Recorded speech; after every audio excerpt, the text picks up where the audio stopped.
What's up, FHS? It's your favorite Alex Coomer. And I'm Kasha Biesmeyer.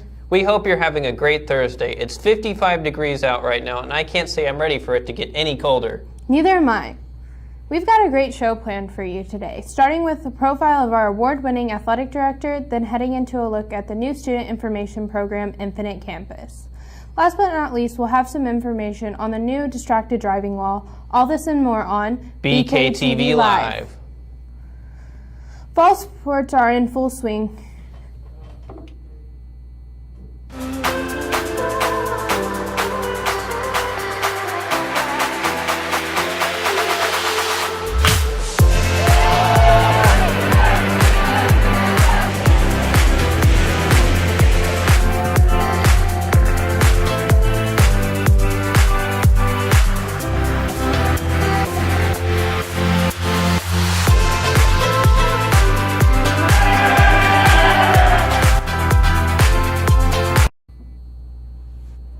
Fall sports are in full postseason swing, as the boys soccer team won their districts and are playing the state quarterfinals here on Saturday at 1 against Rockwood Summit. The football team also won last week in a thrilling game against Poplar Bluff. They will play Cape Central at Cape Central for the district championship on Friday at 7. Both of these events will be live streamed on Misha TV and will cost $10 to view online. To start off our show, the Farmington School District has a ton of esteemed staff members. Jason Denison and Bradley Lewis take a look at one of these incredible faculty members. What's up, FHS? The high school has many great staff members, from coaches to teachers. One of these amazing staff members is our very own athletic director, Mr. Chad Mills. Mr. Mills was recently named the Athletic Director of the Year in the southeastern region of Missouri.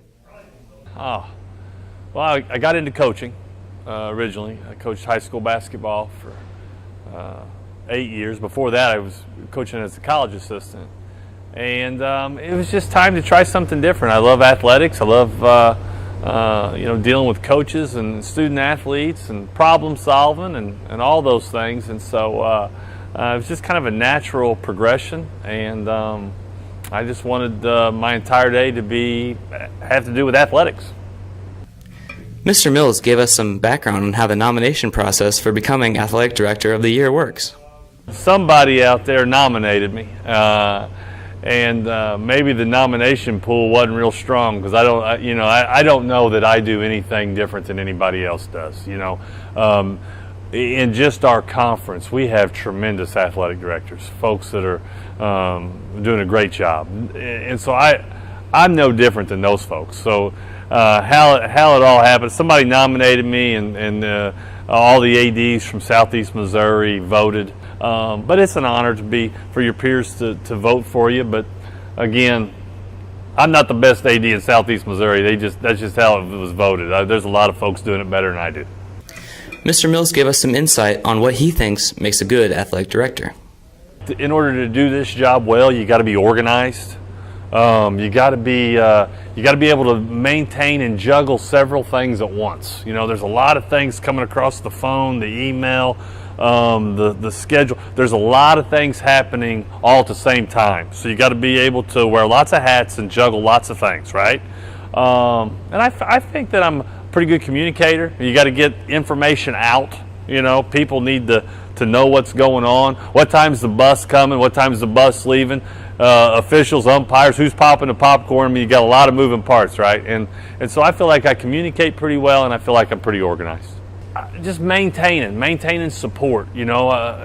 What can I do to make the coaches' jobs easier? What can I do to make the coaching jobs better? Okay. Coaches have great challenges. I coached for 13 years, okay? And coaches have a lot of challenges that have to be met. And my job is to support those coaches who, in turn, are supporting our student athletes, right? So I think all of our business needs to be athletics first and athletes first, okay? That's number one. But then my job, too, is to support our coaches. How can I make their job easier? How can I make it to where they can do their job in a more efficient manner? I need to be the number one support guy for our coaches. Mr. Mills is proud to be a Knight and has expressed his gratitude for the support that he has received. I'm just happy to be here. I mean, this is a tremendous place. We got great facilities.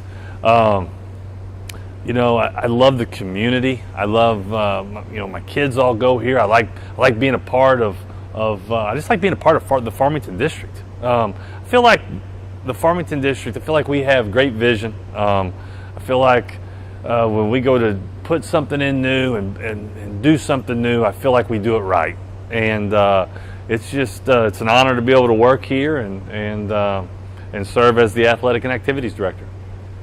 Thank you, Mr. Mills, for providing such great support to the school's coaching staff. And congratulations again from BKTV.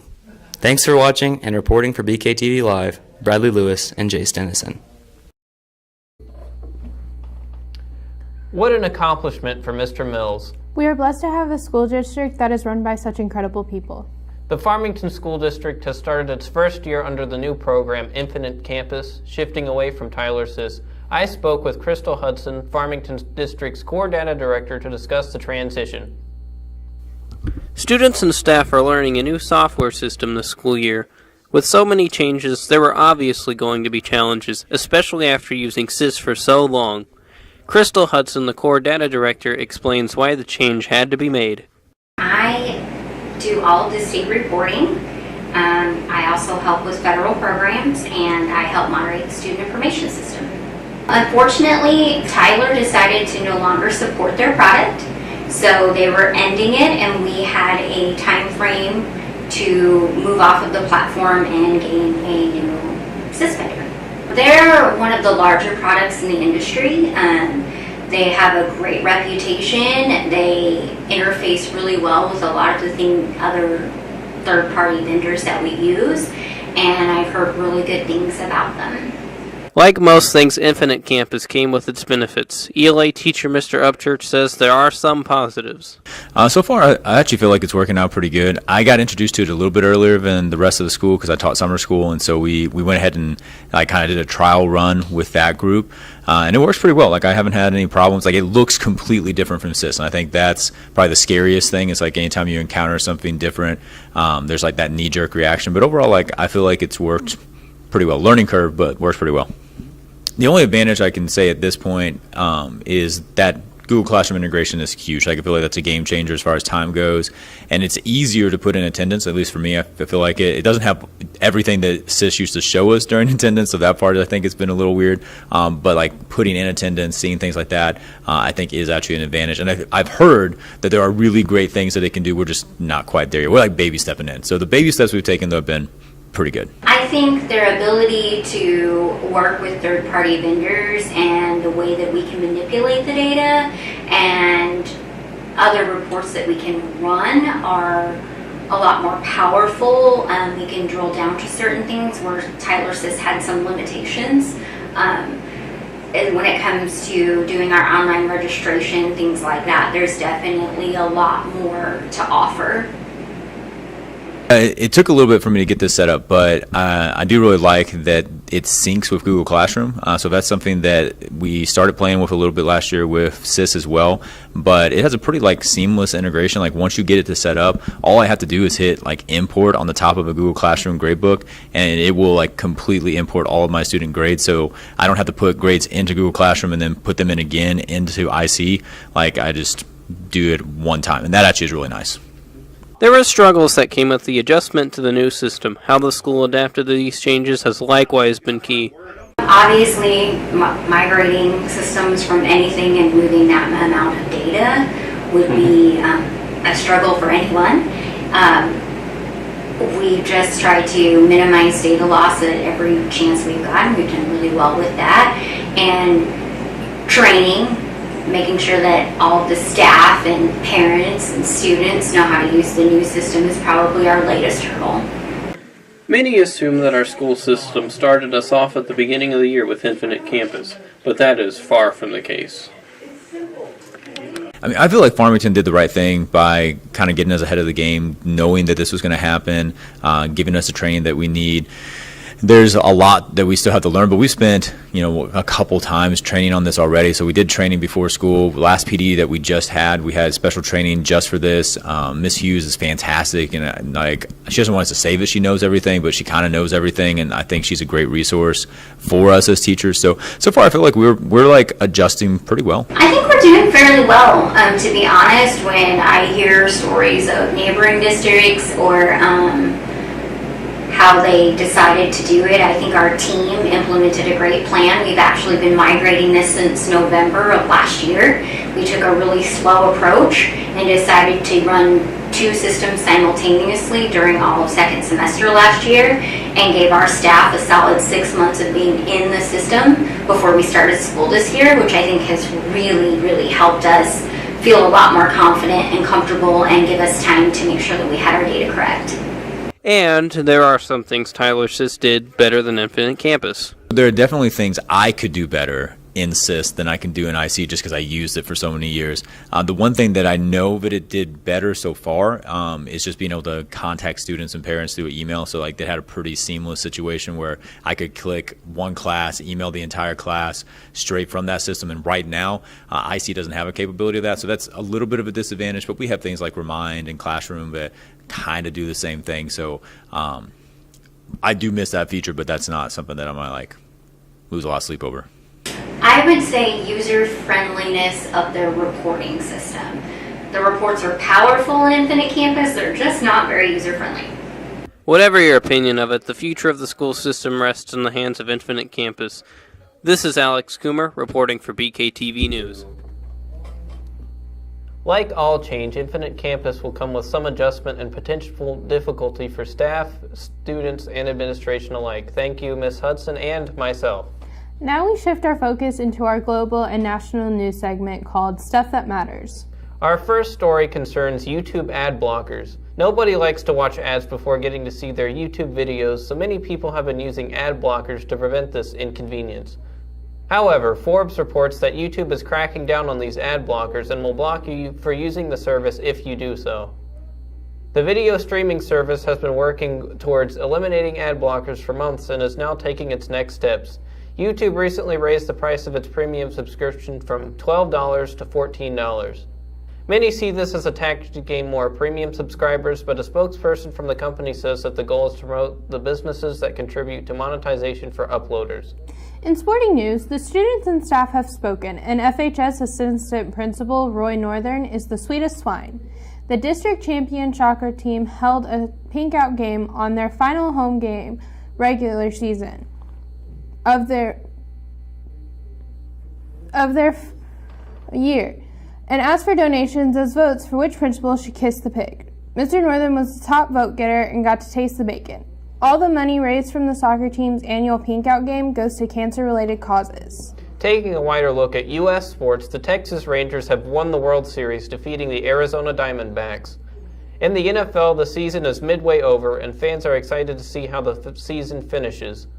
Last week, the Vikings acquired a quarterback who is taking the league by storm. Josh Dobbs is a 28-year-old fourth-year quarterback who was on his 7th NFL team.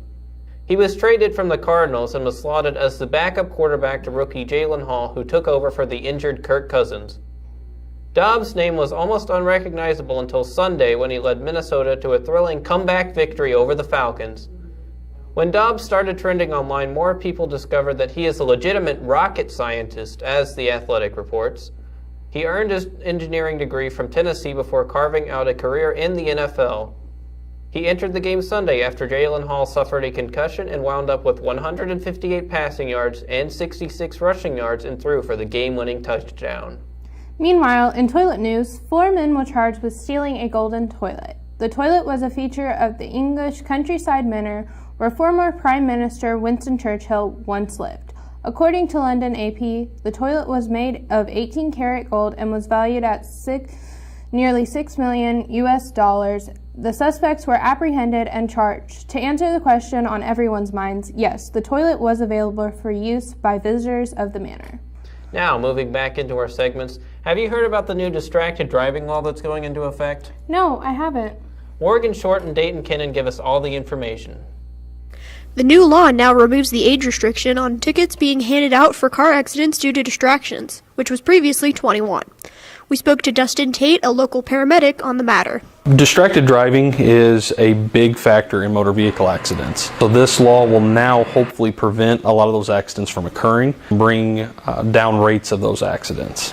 I think the law is a good idea. It will allow our friends in law enforcement a little bit more authority when it comes to stopping people who are using their cell phone or while doing something that is a distraction. It'll allow them to ticket. No one likes paying tickets, and hopefully it'll keep people from having these distractions. I understand that cell phones are a big factor in everyone's life now. Everyone has one, everyone uses one, but it makes me feel a bit safer, especially working on car accidents, things of that nature, that with this law in place, as long as people are obeying it and following it, that it'll be a lot safer for me to do my job. I think it'll bring down the accidents. I think that we'll see a reduction in a lot of our fender benders, things of that nature. There will always be accidents, there will always be collisions, but hopefully we can reduce those numbers.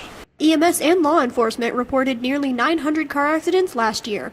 They are estimated to reach near the same this year, with more reports every month. The most dangerous thing we do on a daily basis is get behind the wheel of a vehicle. With that being said, we have a shared responsibility, everybody, not only EMS, law enforcement, fire, but anybody who gets behind the wheel of a vehicle, to remain safe. I think that with this law and with texting and driving, it's something that obviously we shouldn't do, and it will keep everyone safe. For our young drivers, our new drivers, those that are 15, 16, so on and so forth, take this responsibility that we're giving you very seriously. We can see how dangerous these effects are, from distracted driving, accidents, inattention, things of that nature. Like I said earlier, most dangerous thing we do on a daily basis is be behind the wheel, and they need to make sure they understand that. We then spoke to Matt Short, another paramedic working for our community, about his thoughts on this new law. He says the new law doesn't just affect high school students, but people of all ages. We see a lot of accidents from distracted driving, whether it be somebody not paying attention to the road because they're talking to somebody in the passenger seat or playing with their phone. And hopefully it should bring down a lot of accidents. Sergeant Sam Weekly had his own take on the matter. The law actually stemmed from a couple Missourians that were killed because of someone using their cell phone. We know that distracted driving is one of the leading causes of accidents in our area, and generally speaking for most areas. So if it reduces accidents, that's a good thing. There's a grace period for learning and education. So the law will basically go into effect as far as making fines and things in January of 2025. So we're trying to educate the public about the safety and the concerns in the new law. Officers can begin handing out tickets in January of 2025. This has been Morgan Short and Dayton Kennan reporting for BKTV. Currently, you cannot get a ticket for this, but will receive a warning if you're pulled over. Thanks, Dustin Tate, Matt Short, Sergeant Weekly, Morgan, and Dayton. Great job, guys. Well, that's all we have for today. For now, this has been Alex Goomer and Kasha Biesmeyer on BKTV Live.